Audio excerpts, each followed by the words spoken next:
Hello friend, இன்றைக்கி நம்ம வந்து மீன் குழம்பு வைக்க போகிறோம். அந்த லோகு மீன் வாங்கினதில் தலையும் வாழை வச்சு நான் இப்போ குழம்பு வைக்க போகிறேன். அதுக்கு தேவையான பொருள் எல்லாமே இருக்குது.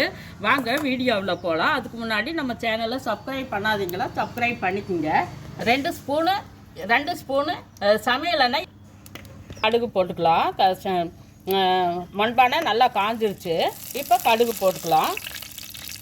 சேர்த்து வெந்தயம், நான் 1 ஸ்பூன் வெந்தயம் எடுத்துக்கிறேன், அதையும் சேர்த்து போட்டுக்கலாம். வெங்காயத்தை இப்படி நல்லா கல்லில் வந்து நம்ம வந்து இடிச்சுக்கணும். கருவேப்பிலை தழை 2 ரெக்கு போட்டுக்கலாம்.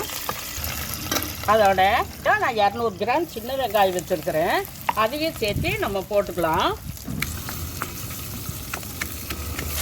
கருவேப்பிலை தழை 1 கிராம் சின்ன வெங்காயம் எடுத்துக்கிறேன்.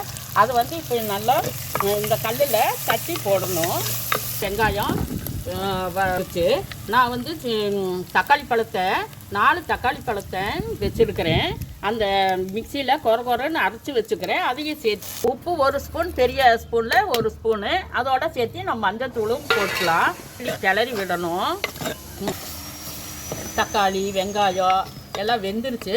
நல்லா எண்ணெய் பிரியணும் அப்படிங்கிறது இல்லை. அப்படியே நம்ம வந்து இந்த மீன் மசாலாவை நம்ம போட்டுக்கலாம். மசாலோடு புளி எடுத்து கரைச்சி வச்சுக்கிறேன், அதையும் சேர்த்து நம்ம வந்து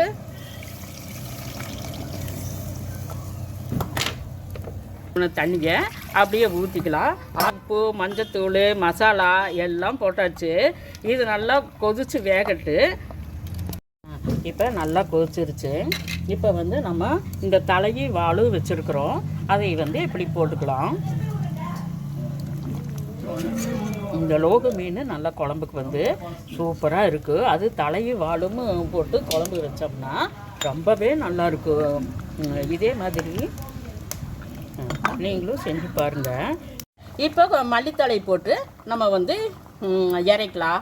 மீன் குழம்பு சூப்பராக வெந்துருச்சு. இப்போ வந்து எல்லாம் உப்பு, காரம், புளிப்பு எல்லாமே கரெக்டாக இருக்கா அப்படின்னு சொல்லிட்டு நம்ம இப்போ வந்து பார்க்கலாம்.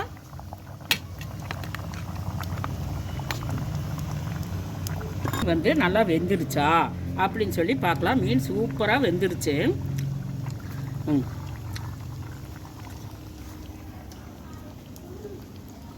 ஹலோ ஃப்ரெண்ட், சூப்பராக இருக்குது. இதே மாதிரி வாழும் தலையும் போட்டு குழம்பு வச்சு பாருங்கள். பாய்.